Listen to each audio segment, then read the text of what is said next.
നടത്തുന്ന രാഷ്ട്രീയ നാടകം ജനം തള്ളിക്കളയും. മന്ത്രി വി ശിവൻകുട്ടി. മസാല ബോണ്ടുമായി ബന്ധപ്പെട്ട കേസിൽ മുഖ്യമന്ത്രി പിണറായി വിജയനും മുൻ ധനകാര്യമന്ത്രി തോമസ് ഐസക്കിനുമെതിരെ എൻഫോഴ്സ്മെന്റ് ഡയറക്ടറേറ്റ് അയച്ച നോട്ടീസ് തദ്ദേശ സ്വയംഭരണ തെരഞ്ഞെടുപ്പ് മുന്നിൽ കണ്ടുള്ള രാഷ്ട്രീയ നാടകം മാത്രമാണെന്ന് മന്ത്രി വി ശിവൻകുട്ടി. ഇക്കാര്യത്തിൽ മുൻ ധനമന്ത്രി തോമസ് ഐസക്കിന് മുന്നിൽ നിയമപരമായി തോറ്റ് തുന്നം പാടിയതാണ് ഇ.ഡി. എന്നും അദ്ദേഹം കൂട്ടിച്ചേർത്തു. കിഫ്ബി എന്ന സ്ഥാപനത്തിന്റെ ചെയർമാൻ മുഖ്യമന്ത്രിയാണെന്ന കാര്യം ഇ.ഡിക്ക് ഇപ്പോഴാണോ ബോധ്യം വന്നത് എന്നത് അത്ഭുതകരമാണ്. കേരളത്തിന്റെ വികസനത്തിന് തുരങ്കം വയ്ക്കാൻ ശ്രമിച്ചപ്പോഴൊക്കെ അതിനെ നിയമപരമായും രാഷ്ട്രീയമായും നേരിട്ട് പരാജയപ്പെടുത്തിയ ചരിത്രമാണ് നമുക്കുള്ളത്. എപ്പോൾ തെരഞ്ഞെടുപ്പ് വരുന്നോ അപ്പോഴൊക്കെ കേന്ദ്ര ഏജൻസികൾ ഉറക്കത്തിൽ നിന്ന് ഉണരും. ഇതൊരു സ്ഥിരം തിരക്കഥയാണ്. കേന്ദ്ര ഭരണകൂടത്തിന്റെ രാഷ്ട്രീയ വേട്ടപ്പട്ടികളായി ഇ.ഡി. മാറുന്നത് ജനാധിപത്യത്തിന് ഭൂഷണമല്ല.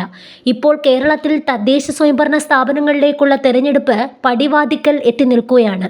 ഈ സാഹചര്യം മുതലെടുത്ത് LDF സർക്കാരിനെതിരെ പുകമറ സൃഷ്ടിക്കാനാണ് കേന്ദ്രം ശ്രമിക്കുന്നത്.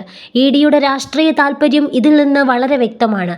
കേരളത്തിന്റെ വികസന നട്ടെല്ലായ കിഫ്ബിയെ തകർക്കാനുള്ള ഏത് നീക്കത്തെയും ജനങ്ങളെ അണിനിരത്തി പ്രതിരോധിക്കും. ഈ നീക്കത്തെ നിയമപരമായും രാഷ്ട്രീയമായും നേരിടാൻ ഇടതുപക്ഷ ജനാധിപത്യ മുന്നണിക്ക് കെൽപ്പുണ്ട്.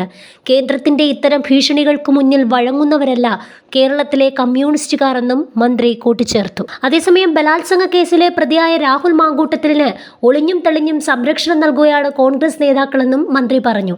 രാജിവെക്കണമോ കോൺഗ്രസിൽ നിന്ന് പുറത്താക്കണമെന്നോ പറയുന്നില്ല. നിയമ സംവിധാനത്തെ വെല്ലുവിളിച്ച് ഒളിവിൽ കഴിയുകയാണ്. കോൺഗ്രസ് നേതാക്കൾക്ക് ധൈര്യമുണ്ടെങ്കിൽ പുറത്താക്കണമെന്ന് വി ശിവൻകുട്ടി പറഞ്ഞു.